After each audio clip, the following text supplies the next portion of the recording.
Now, I don't want to speak too soon, but so far we are a lot more successful with the turkeys than we have been in the past at this point. When we first got the turkeys, I did not feed them right away. I gave them water, but I did not feed them like I would normally do when, say, we get chickens. And now they're 3 weeks old. And so far we've lost 3. That is very good. Because in the past, by now, we would have lost almost half of them. We've raised heritage breed turkeys, the white-breasted turkeys, and it doesn't matter, we would always lose half of them. These are the Cornish cross of turkeys, look how big they are. So another thing I did was move the heat lamp closer to the turkeys. I moved it down so that way it was closer to them and they could like huddle underneath it better. So I think that helped with the turkeys. The chickens, they seem fine. They seem more fine of just having the heat lamp a little bit higher. All right, so the next 2 weeks I'm seeing no rain in the forecast. Hasn't rained in a while. And it's getting in the 95 degrees, 90s. I just put on the chick lift on this coop I inherited, but a neighbor was moving and he said, hey, do you want this chicken coop? Which I believe he based the design on mine. The best wheel system for your chicken tractor, the chick lift. That thing is so solid that it'll outlast the chicken tractor. We have a low tonight of 70 degrees. We need to move these turkeys out of the brooder.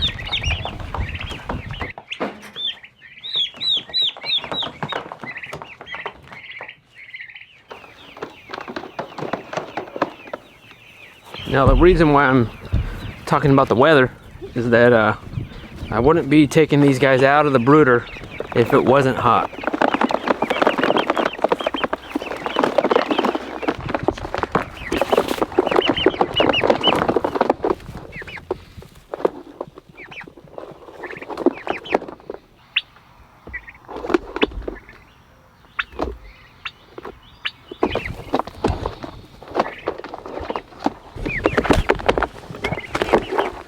Come on.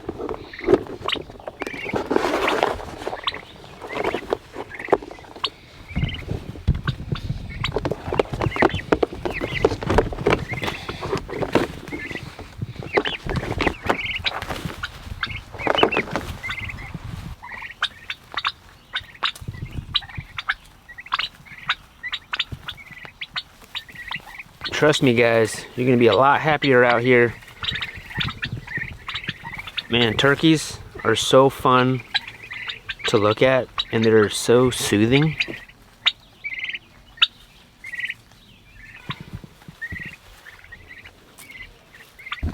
Nathan, do you want me to do something? Turkeys look good? Yeah, they look healthy. They look healthy. I mean, they're skinny, but that's because they're young. But they've got feathers and they look healthy. Yeah, they look very, they look alert. Yes. They don't look limpy legs or sickly. Right. They look good. And they're chirping. They're chirping really loud, so that's good.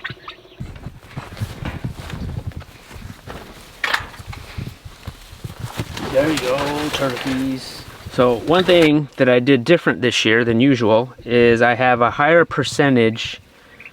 I gave them a higher percentage of turkey feed. Typically it's 26% protein, but I've been giving them 30% protein. That little difference.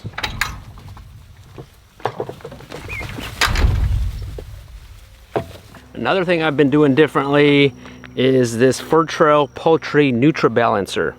This one, I've been giving all of our chickens this. I never typically use this in the past.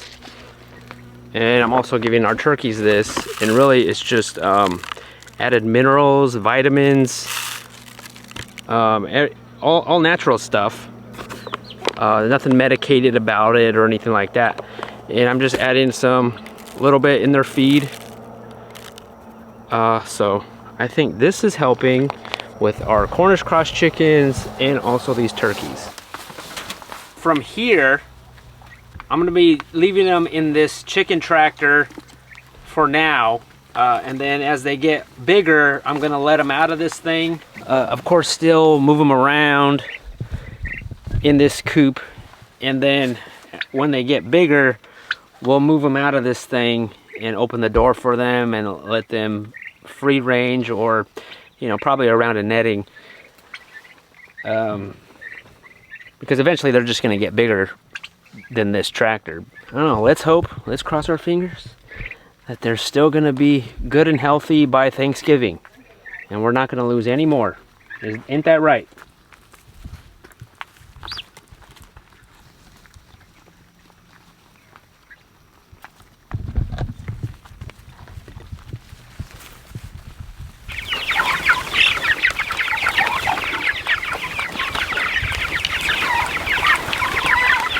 So we're gonna move the turkeys in that coop for now until they can get a little bit bigger, and then we'll move them out of that thing and move them in nettings,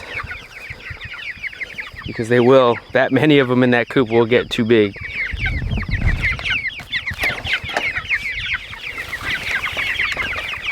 Come on, chickens.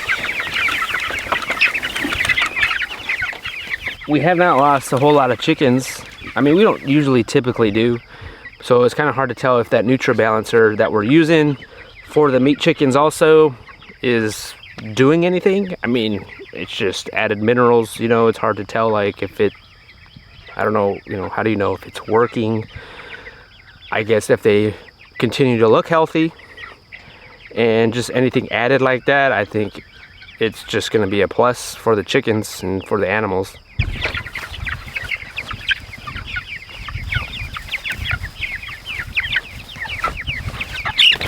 Come on.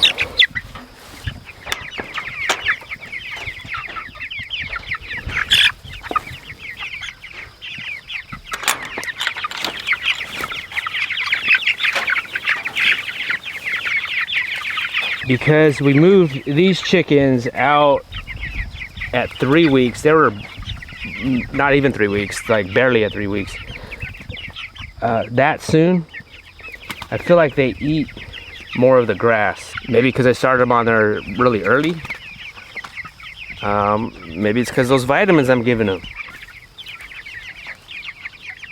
I think we only lost maybe 2. Typically, in a batch of 60 chickens, we'll lose maybe 5. We're getting low. Yeah, we're like half, a little less than half of rain there. It hasn't rained here in a while. Between the heat lamp, moving that closer, the vitamins that we're giving them, the NutriBalancer, not feeding them right away when we first get them in the mail, and then giving them hugs and kisses at night. I mean, I don't know. It seems to be working. Everything seems to be working right now. You know, cross your fingers. Let's hope so. I'll keep you guys posted on the turkeys, but hopefully we'll have all 17 healthy and ready to go on Thanksgiving. All right, now we're moving chickens, moving egg layers.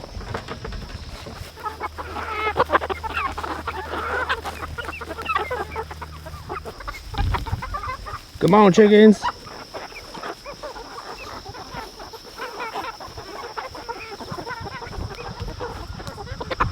These are our new egg layers.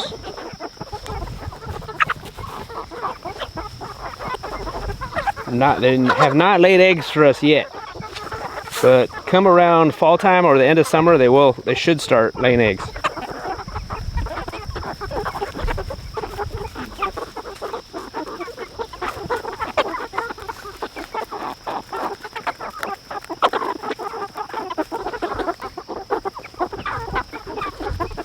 And they are officially trained. They are officially trained to go in the coop, which it takes a little bit, maybe a few days, and they are used to the automatic door, and they just go in by themselves. All right, now these are the old lady chickens. We're moving these guys too with Freddie.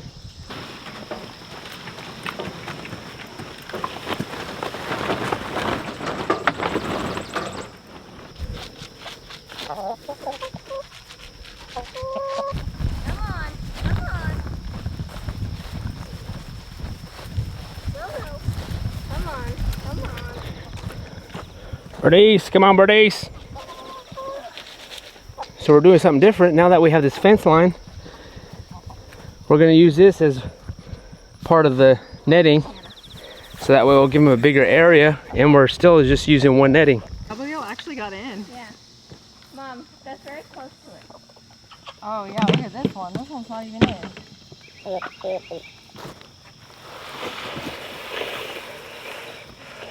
The land is really hard as a rock, so when it's hard as a rock, you have to use a drill gun to pop it in there.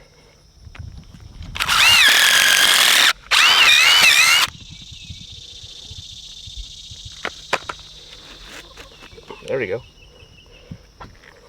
It's a lot easier. That's when you know our land is like so. Yeah, it's really bad right here. It's so hard.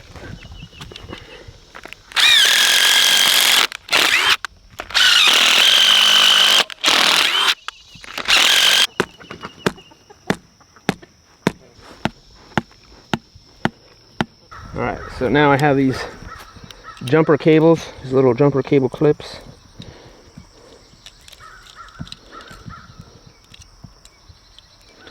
And then we're gonna tie it in to this electrified wire. Boom. Just make sure it's not touching the woven wire at all, which we had to make sure of that. So we're hooked onto the hot wire. This is hooked onto this. Another reason I want to do that, this is hotter than the portable energizers, the solar ones.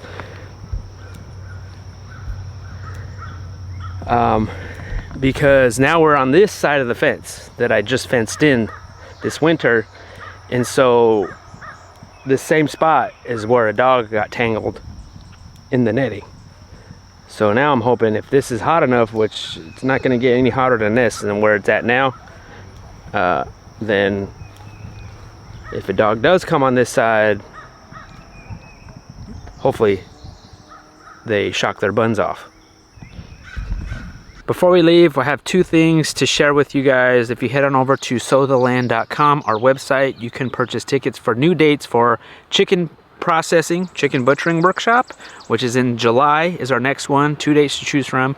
And then also pig processing. We're going to be processing cooney pigs this fall, winter, in October and November. You could already buy tickets to that on our website at sowtheland.com.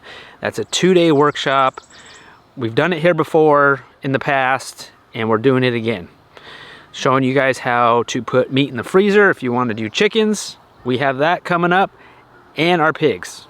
Pasture raised, organic fed, cooney pigs that we're going to be processing.